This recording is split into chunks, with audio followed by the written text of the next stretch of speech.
মাঝরাত থেকে সিএনজি স্টেশনগুলোতে বর্ধিত দামে জ্বালানি গ্যাসের বিক্রি শুরু, সাধারণ মানুষের ক্ষোভ। সবকিছুই বাড়ে কিন্তু আমাদের গরিব মানুষের তো মজুরির দাম বাড়ে না। ইনকাম সোর্স না বাড়িয়ে এগুলা ডে বাই ডে বাড়লে তো অবশ্যই ক্ষতি হবে, এটা আমরাই তো সাফার হব। পরিবহন সেক্টরে অনেক এফেক্ট পড়বে, ক্ষতিটা জনগণের হবে। গ্যাসের দাম বাড়লেও এখনই গণপরিবহনের ভাড়া বাড়ানো যাবে না বললেন সড়ক পরিবহন মন্ত্রী। আগামী 5 সেপ্টেম্বর থেকে 10 সেপ্টেম্বরের মধ্যে সংশ্লিষ্ট দুটি কমিটি সকল সদস্যদের নিয়ে বসবে এবং বাস্তব অবস্থা বিবেচনা করে জনস্বার্থে এই বিষয়ে সুপারিশ প্রদান করবে। দেখছিলেন প্রধান শিরোনাম। দুপুরের সময় সঙ্গে আছি আমি সজল দাস এবং আমি তানজিম মুনিয়া। এবার অন্যান্য শীর্ষ সংবাদ। বিএনপির প্রতিষ্ঠা বার্ষিকীতে জিয়ার সমাধিতে বেগম জিয়া শ্রদ্ধা। 36 বছরের ইতিহাসে সবচেয়ে সংকটময় অবস্থায় দল, জনসম্পৃক্ততা বাড়ানোর আহ্বান বিশিষ্টজনদের। ব্লগার ওয়াশিকুর রহমান হত্যা মামলায় আনসারুল্লাহ বাংলা টিমের 5 জনকে আসামি করে আদালতে চার্জশিট। পলাতকদের ধরার চেষ্টা চলছে জানালো পুলিশ। নাটোরের আলাইপুরে নিখোঁজের 6 দিন পর সেপটিক ট্যাঙ্ক থেকে মাদ্রাসা ছাত্রের লাশ উদ্ধার, জড়িত সন্দেহে 3 সহপাঠী আটক। শাহজালাল বিশ্ববিদ্যালয়ে শিক্ষকদের উপর হামলার ঘটনায় 3 ছাত্রলীগ নেতাকে অব্যাহতি। সন্ধ্যার মধ্যে কারণ দর্শানোর নোটিশ, আজও শিক্ষকদের প্রতিবাদ কর্মসূচি। গতরাত থেকে টানা ভারী বর্ষণে রাজধানীর বিভিন্ন স্থানে জলাবদ্ধতা, ফেনীসহ দেশের বিভিন্ন স্থানে বন্যা পরিস্থিতির অবনতি। এবং অক্টোবরে পদ্মা সেতুর মূল পাইলিং এর আগে এখন চলছে ট্রায়াল পাইলিং। এরপরই নির্ধারণ হবে ভবিষ্যৎ কর্মপন্থা। নিয়ন্ত্রণে কনস্ট্রাকশন ইয়ার্ডের নদী ভাঙন।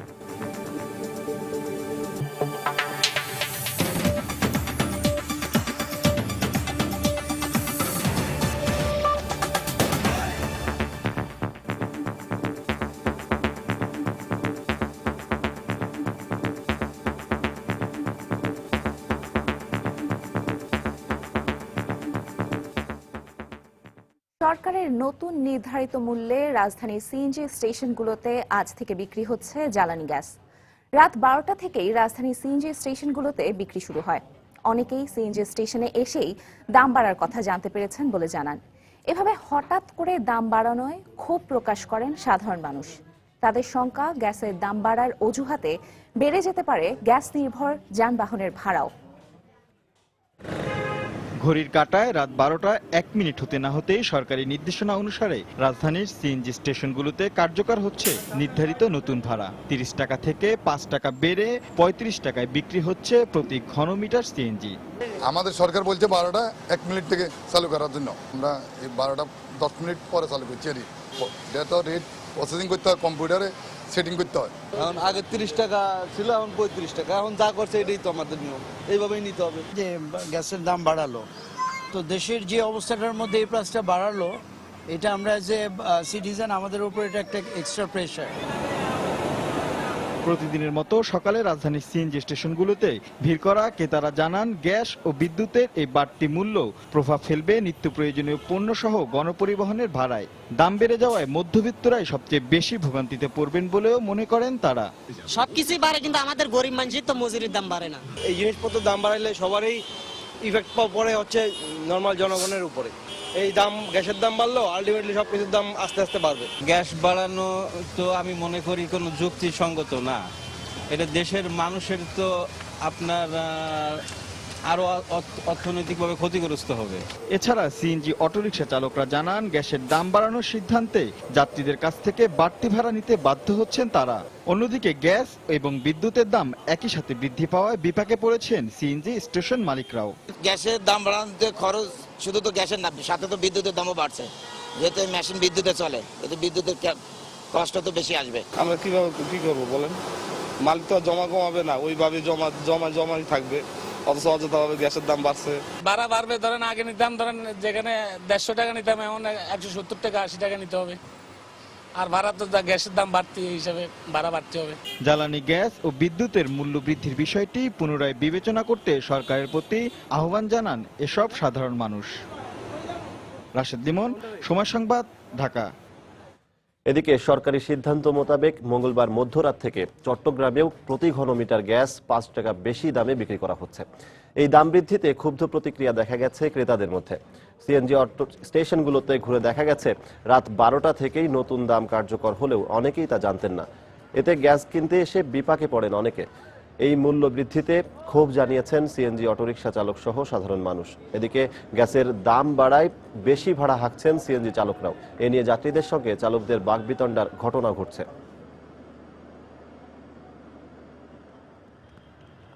আমরা প্রতি ঘনমিটারে 35 টাকা করে নিতেছি। এটা সরকার সিদ্ধান্ত মোতাবেক হচ্ছে। 100 টাকার গ্যাস নিলে ভাড়া মারতে পারি 400 টাকার। গ্যাসের দাম বাড়ে গেছে, এখন আমরা কিভাবে চলবো? সেন্টারের সাথে ভাড়া চাইলে বাড়াবাড়ি হয়ে যায়। এত টাকা কিনলে ভাড়া মার শুরু করে দিতে লাগছে যাত্রী। এদিকে সড়ক পরিবহন ও সেতুমন্ত্রী ওবায়দুল কাদের বলেছেন, গ্যাসের দাম বাড়লেও এখনই গণপরিবহনের ভাড়া বাড়ানো যাবে না। দুপুরে সচিবালয়ে তিনি সাংবাদিকদের এই কথা বলেন। আগামী 5 সেপ্টেম্বর থেকে 10 সেপ্টেম্বরের মধ্যে সংশ্লিষ্ট দুটি কমিটি সকল সদস্যদের নিয়ে বসবে এবং বাস্তব অবস্থা বিবেচনা করে জনস্বার্থে এ বিষয়ে সুপারিশ প্রদান করবে। বিআরটিএ সংশ্লিষ্ট কমিটির সিদ্ধান্তের আগে যাত্রীবাহী মোটরযান ও গ্যাস চালিত অটোরিকশার ভাড়া কোনোভাবেই বাড়ানো যাবে না। আপাতত আগের হারেই ভাড়া কার্যকর থাকবে। বিএনপির 37তম প্রতিষ্ঠাবার্ষিকী উপলক্ষে দলের প্রতিষ্ঠাতা সাবেক রাষ্ট্রপতি জিয়াউর রহমানের সমাধিতে ফুল দিয়ে শ্রদ্ধা জানিয়েছেন বিএনপি চেয়ারপারসন বেগম খালেদা জিয়া। সকাল 11:15 রাজধানীর শেরেবাংলা নগরে চন্দ্রিমা উদ্যানে জিয়ার সমাধিতে পৌঁছান দলের চেয়ারপারসন বেগম খালেদা জিয়া। গুড়ি গুড়ি বৃষ্টি উপেক্ষা করে সাবেক রাষ্ট্রপতি জিয়াউর রহমানের সমাধিতে শ্রদ্ধা জানান বেগম জিয়া। শেষে বিশেষ দোয়া ও মোনাজাতে অংশ নেন তিনি। এ সময় দলের শীর্ষ নেতারা সহ বিপুল সংখ্যক নেতাকর্মী তার সাথে উপস্থিত ছিলেন। পরে দলের স্থায়ী কমিটির সদস্য ব্যারিস্টার মওদুদ আহমদ বলেন, দেশে গণতন্ত্র ফিরিয়ে আনার জন্য কাজ করে যাচ্ছে বিএনপি।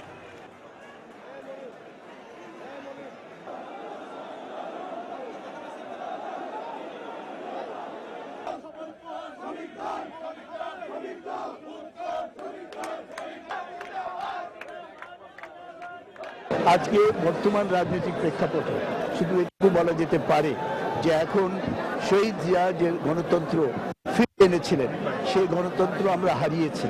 এখন সেই গণতন্ত্র নাই দেশে।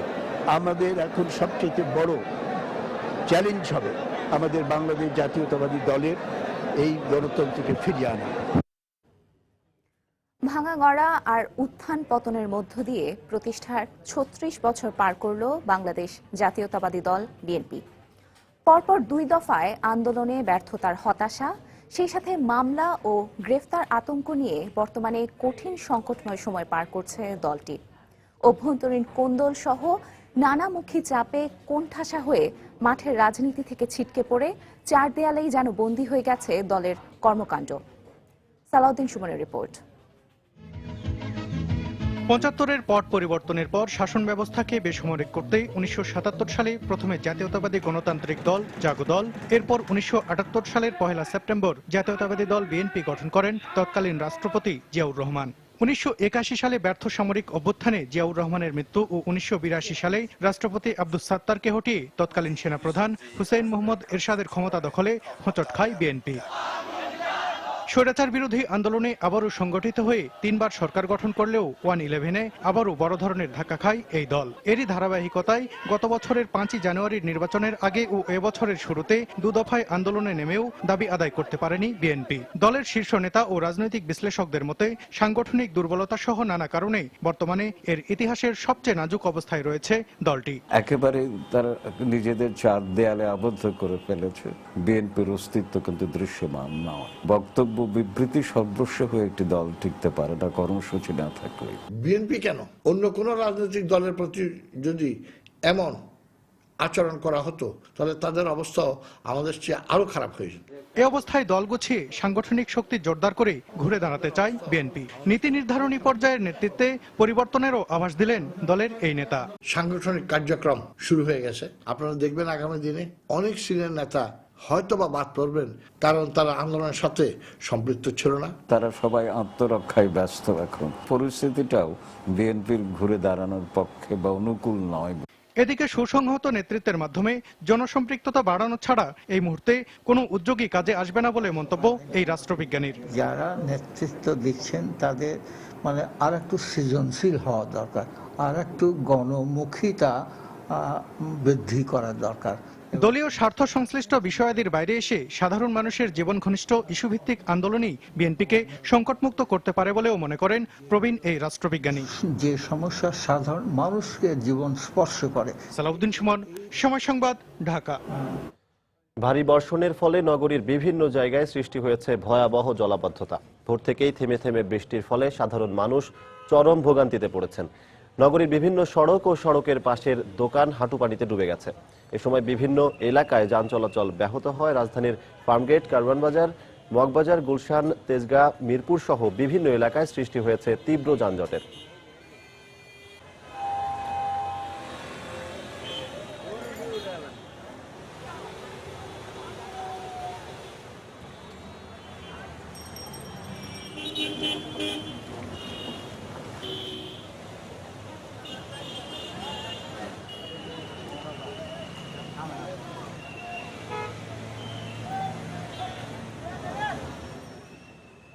সামান্য বৃষ্টি হলে পুরো এলাকাকে মত্র এলাকা আমার পানিতে ভরে যায়। ইন্ডিপেন্ডেন্ট বাজার একদম আমার সমকাল প্রত্যেক অবস্থা আমার এক গিরা পানি হয় এই জায়গায়। বাচ্চা আছে স্কুলে যাইতে পারে না, তারপরে ব্যবসা বাণিজ্যের সমস্যা, গাড়ি গুড়ি অনেক মেয়ে ছেলেরা এখানে উল্টা পড়ে, পানিতে হাবুডুবু খাচ্ছে সবাই। এটা বলবো যে কর্তৃপক্ষকে যে এটা মেরামত করার জন্য। এই মুহূর্তে রাজধানীর তেজগাঁও এলাকায় আছেন আমাদের রিপোর্টার তারেকুজ্জামান শিমুল। জলাবদ্ধতার সবশেষ অবস্থা জানতে আমরা সরাসরি চলে যাচ্ছি তার কাছে। শিমুল,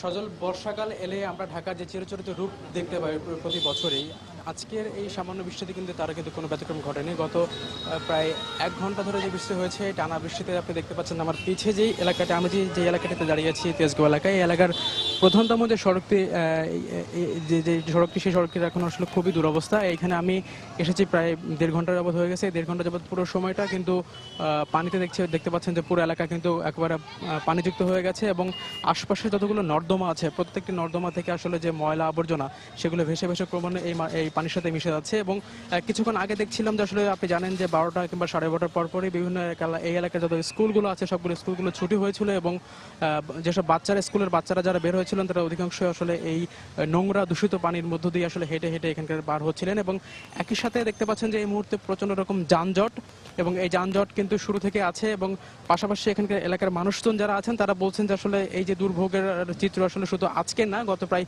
4 বছর ধরে তাদের এই ধরনের এই বাজে অবস্থার মধ্যে তাদেরকে বর্ষা মৌসুমে তাদের প্রতিটা মুহূর্তে পার করতে হচ্ছে। কারণ বর্ষা এলেই দেখা যাচ্ছে যে এই যে পানি রোড প্রধান যে সড়কটি ছাপিয়ে আসলে ফুটপাতে উঠছে এবং ফুটপাতের আর কিছুক্ষণ বৃষ্টি হচ্ছে, আর কিছুক্ষণ এই বৃষ্টি যদি অব্যাহত থাকে তাহলে দেখা যাবে যে এটি আসলে এলাকার মানুষজন যারা আছেন তাদের আসলে বাড়ি ঘরে ওঠা শুরু করবেন। তো সবকিছু মিলিয়ে তারা বলছেন তাদের এই দুর্ভোগের আসলে গত 4 বছরও কোনো ধরনের সুরাহা হয়নি। তবে এখানকার বেশ একজন প্রকৌশলীর সাথে আমার দেখা হয়েছিল এখানকার ঢাকা ওয়াসার, তিনি আমাদেরকে যেমন জানিয়েছেন যে এই 4 বছরের আগে এই এলাকায় পানির কিন্তু এই সমস্যা ছিল না। এই সমস্যা 4 বছরে হওয়ার মূল কারণটা হচ্ছে আপনি জানেন যে এর পাশেই হাতিরঝিল নামক যে প্রকল্পটা হয়েছে, হাতিরঝিল নামক প্রকল্পে আসলে বিভিন্ন এলাকায় চারপাশ দিয়ে দেওয়াল দিয়ে ঘিরে দেওয়া হয়েছে এবং দেওয়ালের কারণে এখানকার যে সোয়ারের যে পাইপটি ছিল, যেই এখানকার পানিগুলো এর আগে জমা হলে সে পানিগুলো ধীরে ধীরে নেমে এখানকার হাতিরঝিলে যে পড়তো, তো সেই সুযোগটি আসলে এখন আর পাচ্ছে না এবং তার কারণে গত 3-4 বছর যাবত এখানকার ক্রমান্বয়ে এই জলাবদ্ধতা বেশি বিকট আকার ধারণ করছে এবং এর ফলে এলাকার মানুষজনের ক্রমান্বয়ে দুর্ভোগ আরো বেশি বাড়ছে। সজল, টানা বৃষ্টিতে রাজধানীর বিভিন্ন জায়গায় তীব্র জলাবদ্ধতা সৃষ্টি হয়েছে, যে কারণে বেড়েছে যানজট। এ বিষয়ে জানাতে রাজধানীর তেজগাঁও এলাকা থেকে আমাদের সাথে যোগ দিয়েছিলেন সহকর্মী তারেকুজ্জামান শিমুল। ভারতের ত্রিপুরা রাজ্যের পাহাড় থেকে নেমে আসা ঢলের পানিতে তৃতীয়বারের মতো প্লাবিত হয়েছে ফেনীর ফুলগাজী ও পরশুরামের অন্তত 15টি গ্রাম। এতে চরম দুর্ভোগে পড়েছেন সেখানকার 50,000-এরও বেশি মানুষ। গত 25 জুলাই ও 20 আগস্ট মুহুরী কহুয়া বন্যা নিয়ন্ত্রণ বাঁধের 17টি স্থানে ভাঙন দেখা দেয়। পরে গতকাল দুপুরের পর থেকে মুহুরী নদীর পানি পরশুরাম পয়েন্টে আবারও বিপদসীমা অতিক্রম করায় এসব ভাঙন দিয়ে পানি ঢুকে তৃতীয় দফা প্লাবিত হয় পরশুরাম ও ফুলগাজীর 3টি ইউনিয়নের 15টি গ্রাম। পানির চাপে ভেঙে গেছে গ্রামীণ সড়কগুলো, বন্ধ হয়ে আছে আঞ্চলিক যোগাযোগ ব্যবস্থাও।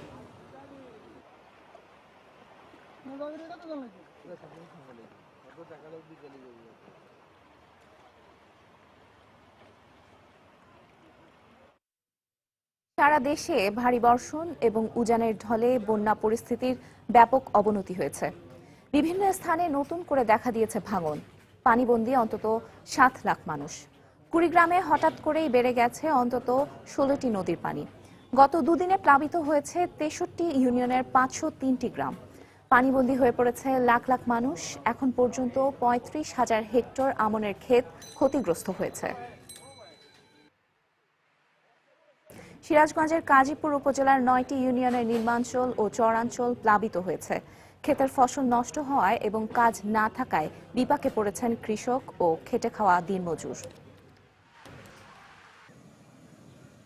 শরীয়তপুরের জাজিরা, নড়িয়া ও ভেরোরগঞ্জে প্রায় 4 কিলোমিটার এলাকায় শুরু হয়েছে ভয়াবহ ভাঙন।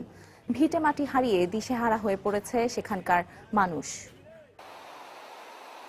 তিস্তা নদীর পানি বৃদ্ধি অব্যাহত থাকায় নীলফামারীর ডিমলা ও জলঢাকা উপজেলার 10টি ইউনিয়নের 7,000 পরিবার পানিবন্দী হয়ে পড়েছে। ব্লগার ওয়াশিকুর রহমান হত্যায় গ্রেফতার 3 আসামি সহ 5 জনের বিরুদ্ধে আদালতে অভিযোগপত্র দেওয়া হয়েছে বলে জানিয়েছেন গোয়েন্দা পুলিশের যুগ্ম কমিশনার মনিরুল ইসলাম। তিনি আরও জানান, অভিযোগপত্রে যাদের নাম দেওয়া হয়েছে তারা সবাই আনসারুল্লাহ বাংলা টিমের সদস্য। পলাতক 2 আসামিকে গ্রেফতারের প্রক্রিয়া চলছে বলেও জানান তিনি। 3 জন গ্রেফতার সহ মোট 5 জনের বিরুদ্ধে আমরা বিজ্ঞ আদালতে অভিযোগপত্র দাখিল করেছি। যে 5 জনের বিরুদ্ধে চার্জশিট দেওয়া হয়েছে এর ভিতরে হাসিব ওরফে আব্দুল্লাহ, সে আনসারুল্লাহ বাংলা টিমের একেবারে সংগঠক পর্যায়ে, আর বাকিরা মূলত আনসারুল্লাহ বাংলা টিমের সমর্থক হিসাবে তাদের আনসারুল্লাহ বাংলা টিমের পরিচালনায় তারা এই কাজটি, এই হত্যাকাণ্ডটি সংগঠিত করেছে বলে স্বীকার করেছে। নাটোরে নিখোঁজের 6 দিন পর সেপটিক ট্যাঙ্ক থেকে তানভীর নামে এক মাদ্রাসা শিক্ষার্থীর লাশ উদ্ধার করেছে ল্যাব। সকালে শহরের আলাইপুর এলাকার একটি পরিত্যক্ত বাড়ি থেকে লাশটি উদ্ধার করা হয়। এই ঘটনায় জড়িত সন্দেহে গতরাতে 3 জনকে আটক করা হয়েছে। র্যাব 5 জানায় 25 আগস্ট সকালে নিখোঁজ হয় আশরাফুল উলুম কওমি মাদ্রাসার শিক্ষার্থী তানভীর। সেদিন সন্ধ্যায় পরিবারের কাছে মোবাইলে মুক্তিপণ দাবি করে অপহরণকারীরা। পরে বিষয়টি র্যাবকে জানানোর পর মোবাইল ট্র্যাকিং এর মাধ্যমে গতরাতে বাইজিদ ও হুসাইদ নামে ওই মাদ্রাসার 2 শিক্ষার্থী সহ নাইম নামে স্থানীয় এক ছেলেকে আটক করা হয়। পরে সকালে তাদের নিয়ে আলাইপুর এলাকায় অভিযান চালিয়ে পরিত্যক্ত বাড়ির সেপটিক ট্যাঙ্ক থেকে লাশটি উদ্ধার করা হয়। তানভীরকে শ্বাসরোধ করে হত্যা করা হয়েছে বলে জানিয়েছে র্যাব।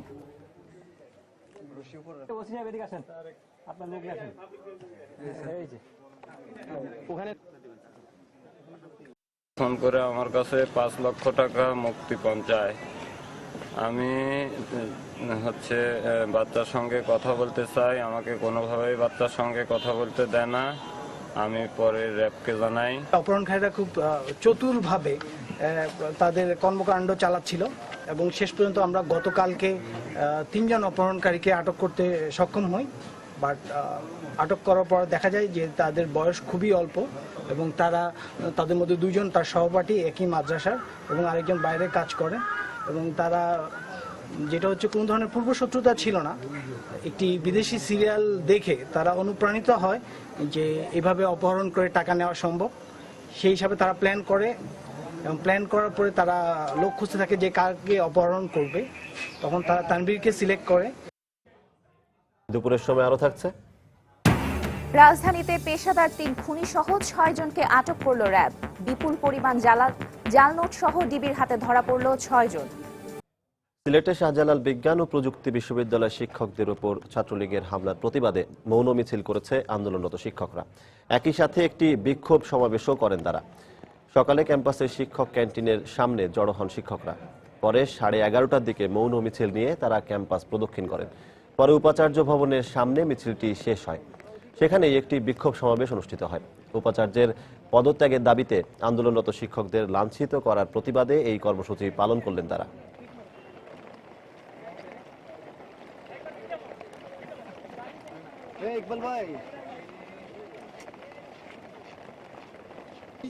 আমরা কোনো ধরনের অনৈতিক কাজ করি না এখানে। যে ছাত্রলীগ আরো বেশি গবেষণা করা দরকার। Print, electronics media. বর্তমান যে ভাইস চ্যান্সেলর এসেছেন ওনাকে দেখে আমার মনে হয়েছে আমি যদি আমার বিশ্ববিদ্যালয়ের ফার্স্ট ইয়ারের একটা স্টুডেন্টকে ভাইস চ্যান্সেলর করে দিই সেও চালাতে পারবে, তার যোগ্যতা ওনার থেকে কোনো কিছু কম না। আমাদের নিজেদের একজন শিক্ষক যদি ভাইস চ্যান্সেলর হয় তাহলে সে মানে কত মায়া কত ভালোবাসা থাকবে, সে কত ভালো করে কাজ করবে সেখান থেকে। কাজে এই দাবিটা তো অযৌক্তিক কোনো দাবি না। শ্বেতপত্রে যে তার বিরুদ্ধে যে অভিযোগগুলি আছে সেই অভিযোগগুলো যাচাই করেন, সত্যি না মিথ্যা দেখেন, যদি সত্যি হয় এবং যদি মনে হয় অপরাধ গুরুতর ওকে সরিয়ে নেন। আর যদি মনে হয় যে না এই ধরনের অন্যায় বাংলাদেশের জন্য এটা অন্যায় না, ঠিক আছে, বলে দেন আমাদেরকে যে না এই ধরনের অন্যায় করতেই পারে ভাইস চ্যান্সেলর, আমাদের কোনো সমস্যা নেই, আমাদের বলে দেন, সব শিক্ষক ঘরে ফিরে যাবে।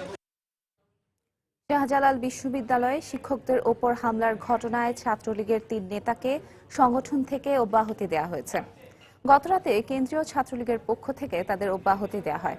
তারা হলেন সিনিয়র সহসভাপতি আবু সাইদ, সহ সম্পাদক অঞ্জন রায় এবং যুগ্ম সম্পাদক সাজিদুল ইসলাম সবুজ। এ বিষয়ে জানতে চাইলে ছাত্রলীগের কেন্দ্রীয় কমিটি সভাপতি সাইফুর রহমান সোহাগ সময় সংবাদকে জানান, আজ সন্ধ্যা 6টার মধ্যে তাদের কারণ দর্শানোর নির্দেশ দেওয়া হয়েছে।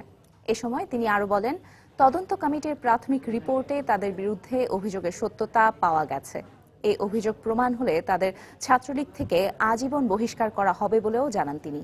গত রোববার বিশ্ববিদ্যালয়ের উপাচার্যের পদত্যাগের দাবিতে আন্দোলনরত শিক্ষকদের অবস্থান কর্মসূচিতে চড়াও হয়ে তাদের লাঞ্ছিত করে ছাত্রলীগের কয়েক নেতাকর্মী। 4,597 কোটি 36 লাখ টাকা ব্যয়ে তৃতীয় ধাপে সায়েদাবাদ পানি শোধনাগার নির্মাণ করবে সরকার। এর মধ্যে 3,500 টাকা যোগান আসবে প্রকল্প সাহায্য থেকে।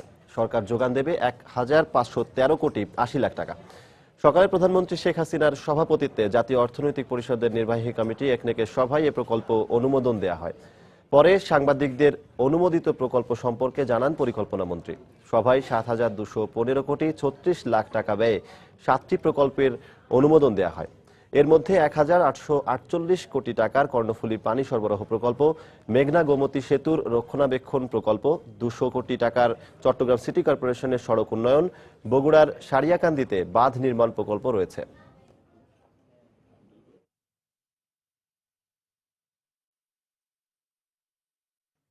আজ বিকেল 5টায় বসছে 10ম জাতীয় সংসদের 7ম অধিবেশন। রাষ্ট্রপতি মোহাম্মদ আব্দুল হামিদ এই অধিবেশন আহ্বান করেন। সংসদ সচিবালয় সূত্রে জানা গেছে, এই অধিবেশন হবে সংক্ষিপ্ত। পবিত্র ঈদুল আজহার আগেই অধিবেশন শেষ হবে। অধিবেশন শুরুর আগে বিকেল 4টায় সংসদ কার্য উপদেষ্টা কমিটির সভা হবে, যেখানে 7ম অধিবেশনের মেয়াদ ও কার্যক্রম চূড়ান্ত করা হবে। গত 8 জুলাই শেষ হয় 10ম জাতীয় সংসদের 6ষ্ঠ অধিবেশন। ওই অধিবেশনে 2015-16 অর্থ বছরের বাজেট পাস হয়। সংবিধান অনুযায়ী সংসদের এক অধিবেশন শেষ হওয়ার 60 দিনের মধ্যে পরের অধিবেশন বসার বাধ্যবাধকতা রয়েছে।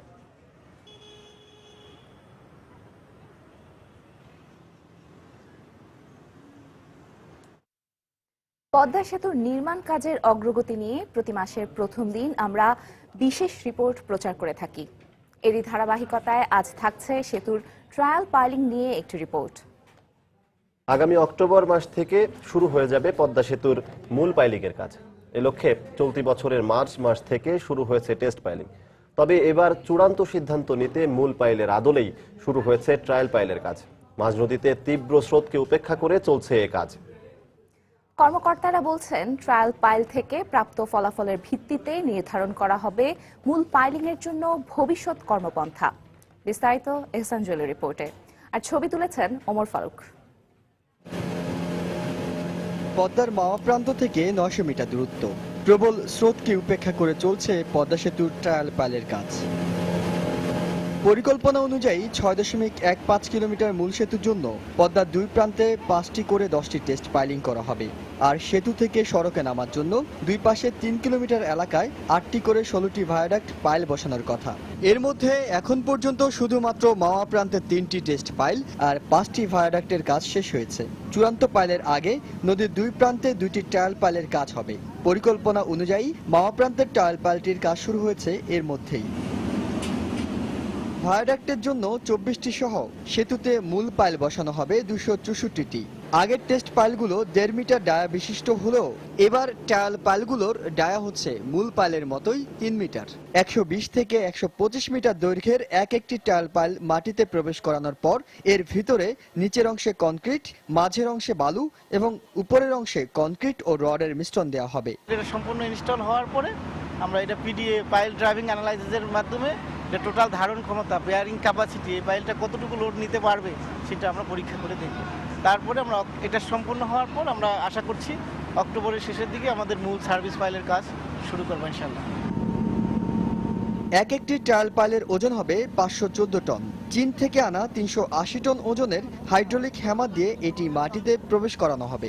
পুরো কাজে ব্যবহার করা হচ্ছে 1000 টন ওজনের অত্যাধুনিক একটি ক্রেন। মূল পাইলের এটা অনুরূপ পাইল পরীক্ষা। জাস্ট আমরা ওখানে কি প্রবলেম প্রথমে যদি আমরা ওখানে করতে যাই তাহলে অনেক সমস্যা ফেস করতে পারি, যাতে এখান থেকে আমরা শিক্ষণীয় নিয়ে যে আমরা কি পাইলটা ড্রাইভ করার পরে আমাদের যে সমস্যাগুলো হতে পারে সেগুলো আমরা এখানে সলভ করে তারপরে আমরা সার্ভিস পাইলে যাব। এখন পর্যন্ত মূল সেতুর কাজে 10.44 ভাগ অগ্রগতির লক্ষ্য নির্ধারিত থাকলেও অর্জন হয়েছে তার চেয়ে বেশি 13.53 ভাগ। 21 আগস্ট শুরু হওয়া এই ট্রায়াল পাইলের কাজ শেষ হতে সময় লাগবে আরো 2 সপ্তাহ। তারপর অক্টোবর মাস থেকে শুরু হয়ে যাবে মূল পাইলের কাজ, যেটির সূচনা হবে এই ট্রায়াল পাইলের 50 মিটার দূরত্বে। আর তারপরে আসলে পুরো পদ্মা নদী জুড়ে দৃশ্যমান হয়ে উঠবে মূল সেতুর কাজ। এহসান জুয়েল, সময় সংবাদ, মুন্সিগঞ্জ। পদ্মা সেতুর কনস্ট্রাকশন ইয়ার্ডের নদী ভাঙন আপাতত নিয়ন্ত্রণে রয়েছে, তবে ভাঙন প্রতিরোধে অতিরিক্ত নিরাপত্তা ব্যবস্থা নেওয়া হয়েছে বলে জানিয়েছে চীনের মেজর ব্রিজ কোম্পানি। সংশ্লিষ্ট সূত্র জানায় কনস্ট্রাকশন ইয়ার্ডের 5টির মাঝে 2টি জেটি ক্ষতিগ্রস্ত হয়েছে। ভেসে থাকা জেটির কোনো ক্ষতি না হলেও জেটির সংযোগ সড়ক ও ক্রেনের রেল লাইনের ক্ষতি হয়েছে। ক্ষতিগ্রস্ত অংশে বাঁশ ও খুঁটি দিয়ে বেড়া দেওয়া হয়েছে। এছাড়া জিও ব্যাগ ভর্তি বালুর বস্তা ফেলার পর নতুন করে আর কোনো ভাঙন দেখা দেয়নি। এর আগে মূল সেতুর কনস্ট্রাকশন ইয়ার্ডে এই ভাঙন প্রথম দেখা দেয় 27 জন। সে সময় 100 মিটার দীর্ঘ ও 50 মিটার প্রস্থ এলাকা নদীতে বিলীন হয়ে যায়। পরে 23 ও 26 আগস্ট আরও 2 দফায় 200 মিটারের বেশি এলাকা নদীগর্ভে বিলীন হয়ে গেছে।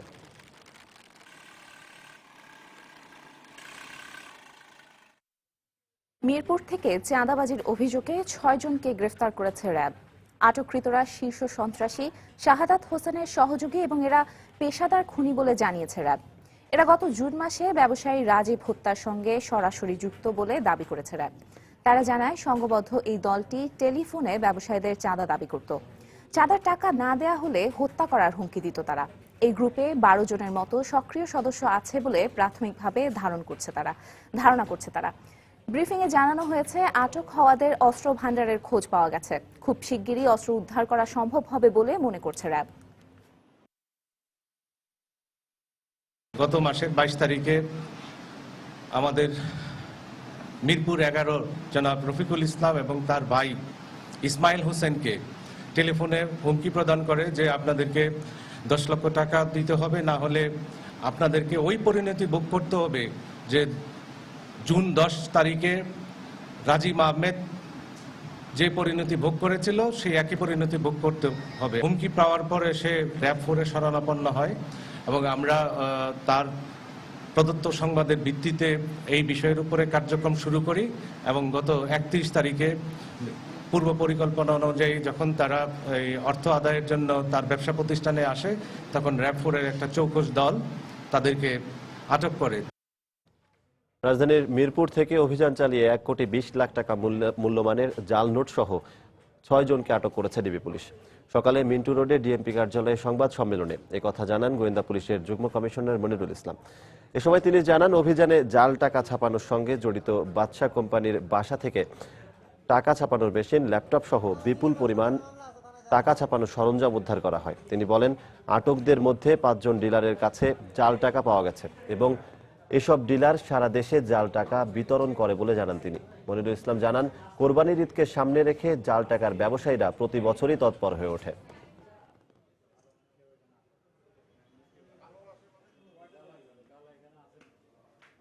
গাজীপুরের বড়বাড়ি এলাকায় ঝুটের গোডাউনে অগ্নিকাণ্ডের ঘটনা ঘটেছে। এ সময় গোডাউনের আশপাশে থাকা শতাধিক বসতঘর ও দোকানপাটও পুড়ে গেছে। ফায়ার সার্ভিস ও প্রত্যক্ষদর্শীরা জানায়, গত রাত 12টার দিকে মদিনা মসজিদের পাশের ঝুটের গোডাউনে আগুন দেখতে পায় স্থানীয়রা। মুহূর্তেই আগুন চারপাশে ছড়িয়ে পড়ে। খবর পেয়ে টঙ্গী ফায়ার সার্ভিসের 2টি ইউনিট ঘটনাস্থলে পৌঁছে আগুন নিয়ন্ত্রণের চেষ্টা করে। আগুন আরও বেড়ে আশপাশের দোকানপাট ও বসত ঘরে ছড়িয়ে পড়ে। এ সময় জয়দেবপুর থেকে আরও 2টি ইউনিট এসে আগুন নিয়ন্ত্রণে আনে।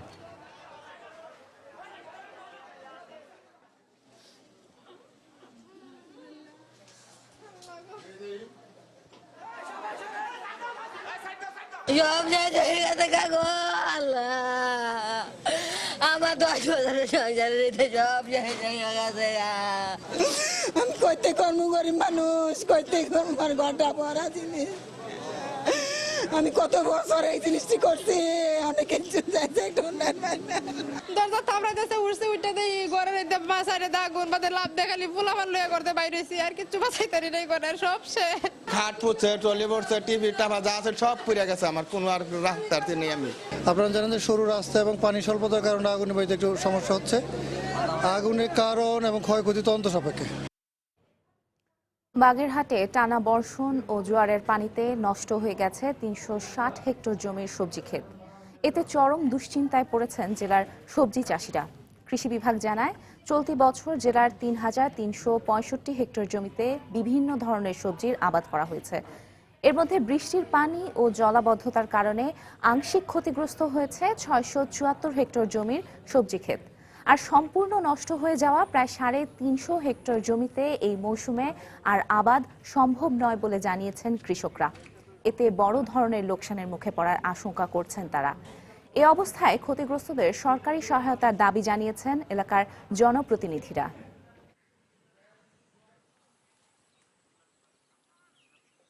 কিছুক্ষণের মধ্যে ভেড়িবাঁধ না থাকায় জোয়ারের প্রচুর পানিতে আমাদের তলায় যায়।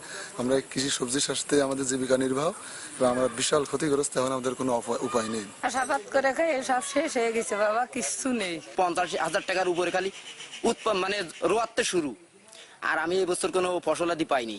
সরকারের কাছে আমরা দাবি জানাই, আমাদের এখান থেকে নদীর পাড় থেকে ভেড়িবাঁধ এবং কৃষকদের লোন হোক, আর তাদের যে কোনো পর্যায়ে অর্থনৈতিক সহযোগিতা করে তারা যাতে নতুন করে এই সবজি চাষ করতে পারে সেদিক দৃষ্টি রাখার জন্য আহ্বান জানাই।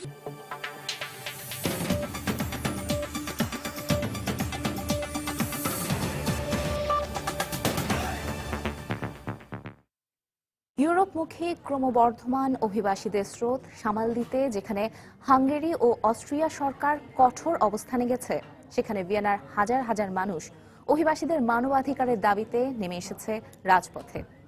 দেশ ছেড়ে আসা নিরুপায় এসব মানুষকে অভিবাসী হিসেবে নয়, বরং মানুষ হিসেবে বিবেচনা করে তাদের প্রাপ্য সম্মানটুকু দেওয়ার আহ্বান জানান তারা। এদিকে অস্ট্রিয়ার একটি পরিত্যক্ত ট্রাক থেকে 71 অভিবাসী সহ লাশ উদ্ধারের ঘটনায় শোক জানাতে ভিয়েনার চার্চে প্রার্থনায় জড়ো হন দেশটির প্রধানমন্ত্রী সহ মন্ত্রিসভার অন্য সদস্যরা। ভিয়েনার রাজপথে মানুষের এই স্রোত বলে দেয়, প্রতিদিন যে অসংখ্য অভিবাসী ইউরোপমুখী যাত্রায় মৃত্যু মুখে পড়ছে, সাধারণ মানুষের মন থেকে সেই ক্ষত এখনো শুকায়নি। সোমবারের ওই র্যালিতে অন্তত 20,000 মানুষ সাদা পোশাক পরে মোমবাতি ও ব্যানার হাতে রাজপথে নেমে আসে। এ সময় তারা অভিবাসীদের সঙ্গে বৈষম্যমূলক আচরণ না করে সম্মানের দৃষ্টিতে দেখার আহ্বান জানান। মানবাধিকারের কোনো সীমানা নেই, মানুষ কখনো অবৈধ হতে পারে না, এই কথাটা আমাদের সবার মধ্যেই লালন করতে হবে। অস্ট্রিয়া আসতে ইচ্ছুক অভিবাসীদের আমরা স্বাগত জানাই। মৃত্যু ভয়ে যেসব মানুষ ভিনদেশে আশ্রয় চাইছে তাদের বাধা না দিয়ে কষ্টকে উপলব্ধি করতে শিখুন।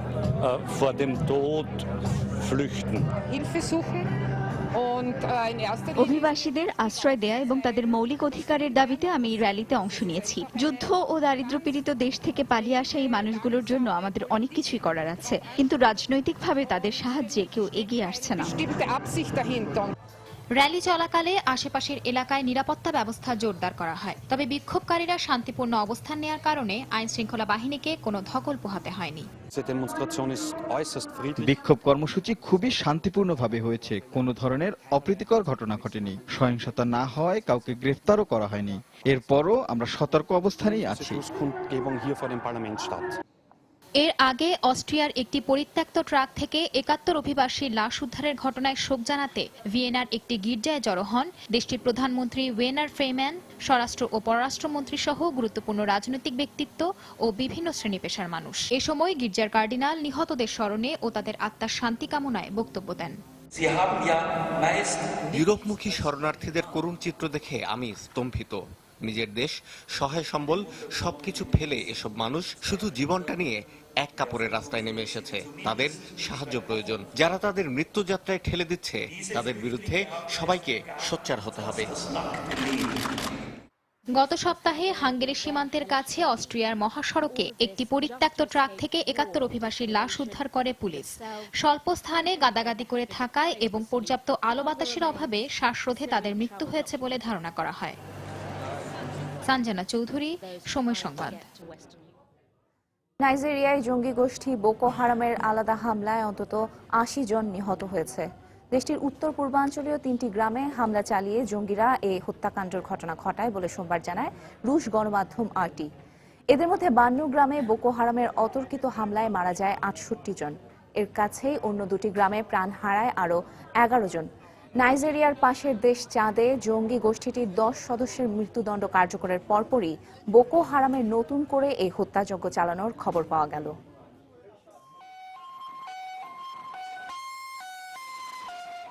থাইল্যান্ডে বোমা হামলার ঘটনায় সরাসরি জড়িতদের ধরিয়ে দিতে পারলে $৮৩,০০০ পুরস্কারের ঘোষণা দিয়েছে থাই কর্তৃপক্ষ।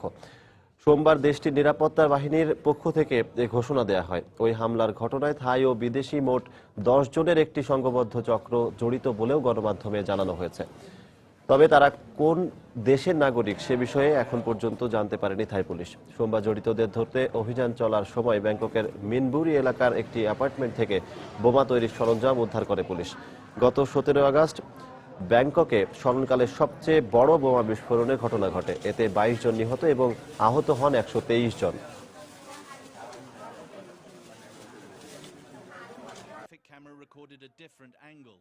As people fled the blast at this iconic location. Tourists in the Bangkok area to take extra. The whole building shook.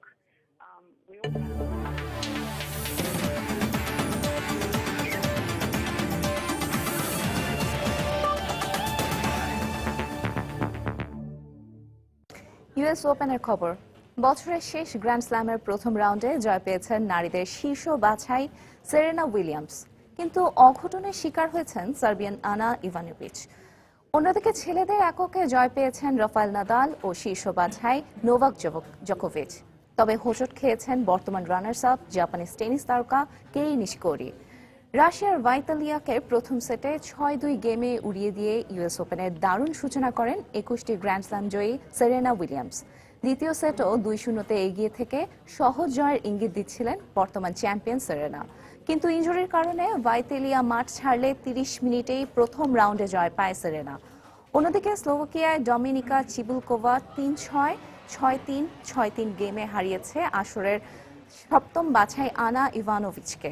অন্যদিকে ব্রাজিলিয়ান জুয়া সুজার বিপক্ষে ৬-১, ৬-১, ৬-১ গেমে সরাসরি সেটে সহজ জয় পেয়েছেন আসরের শীর্ষ বাছাই নোভাক জোকোভিচ। তবে ১৮ বছর বয়সী ব্রুনো কারিকের বিপক্ষে জয়ের জন্য ঘাম ঝরাতে হয়েছে Rafael নাদালকে।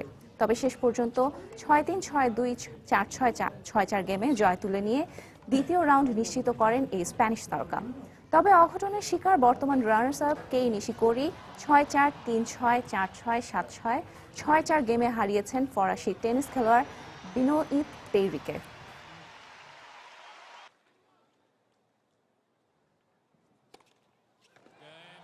Sri Lanka Bharat test series প্রসঙ্গ। ম্যাথুসের ব্যাটিং দৃঢ়তায় জমে উঠেছে কলম্বো টেস্টের পঞ্চম ও শেষ দিনের খেলা। জয়ের জন্য সফরকারী ভারতের প্রয়োজন ৫ উইকেট। অন্যদিকে স্বাগতিক লঙ্কানদের করতে হবে ১৭১ রান। শেষ খবর পর্যন্ত স্বাগতিকদের সংগ্রহ ৫ উইকেটে ২১৫ রান। সিরিজ ১-১ সমতায় রয়েছে। জয়ের জন্য ৩৮৬ রানের টার্গেটে খেলতে নেমে ৬৭ রানে ৩ উইকেট হারিয়ে ধুঁকতে থাকা লঙ্কানদের শেষ দিনের খেলা শুরু করেন সিলভা ও ম্যাথিউস। কিন্তু আগের দিনের সাথে মাত্র ৩ রান যোগ করে দলীয় ৭৪ ও ব্যক্তিগত ২৭ রানে সাজঘরে ফেরেন সিলভা।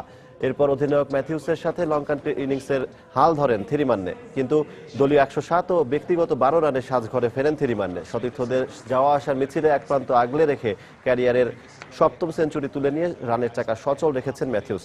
অন্য প্রান্তে যোগ্য সহকারী হিসেবে ক্যারিয়ারের দ্বিতীয় 50 তুলে অপরাজিত রয়েছেন পেরেরা।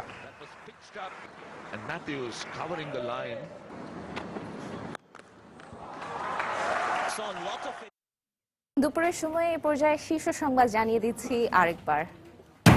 সিএনজি স্টেশনগুলোতে বর্ধিত দামে জ্বালানি গ্যাসের বিক্রি শুরু। সাধারণ মানুষের ক্ষোভ, এখনই গণপরিবহনের ভাড়া বাড়ানো যাবে না বললেন সড়ক পরিবহন মন্ত্রী। গত রাত থেকে টানা ভারী বর্ষণে রাজধানীর বিভিন্ন স্থানে ভয়াবহ জলাবদ্ধতা। ফেনী সহ দেশের বিভিন্ন স্থানে বন্যা পরিস্থিতির অবনতি। বিএনপির প্রতিষ্ঠাবার্ষিকীতে জিয়ার সমাধিতে বেগম জিয়া শ্রদ্ধা। ৩৬ বছরের ইতিহাসে সবচেয়ে সংকটময় অবস্থায় দল, জনসম্পৃক্ততা বাড়ানোর আহ্বান বিশিষ্টজনদের। ব্লগার ওয়াশিকুর রহমান হত্যা মামলায় আনসারুল্লাহ বাংলা টিমের 5 জনকে আসামি করে আদালতে চার্জশিট। পলাতকদের ধরার চেষ্টা চলছে জানালো পুলিশ। নাটোরের আলাইপুরে নিখোঁজের 6 দিন পর সেপটিক ট্যাঙ্ক থেকে মাদ্রাসা ছাত্রের লাশ উদ্ধার। জড়িত সন্দেহে 3 সহপাঠী আটক। এবং শাহজালাল বিশ্ববিদ্যালয়ে শিক্ষকদের ওপর হামলার ঘটনায় 3 ছাত্রলীগ নেতাকে অব্যাহতি। সন্ধ্যার মধ্যে কারণ দর্শানোর নোটিশ, আজও শিক্ষকদের প্রতিবাদ কর্মসূচি। এই ছিল দুপুরের সময়। যে কোনো খবর পেতে ভিজিট করুন সময়নিউজ.tv। সঙ্গে থাকুন সময়।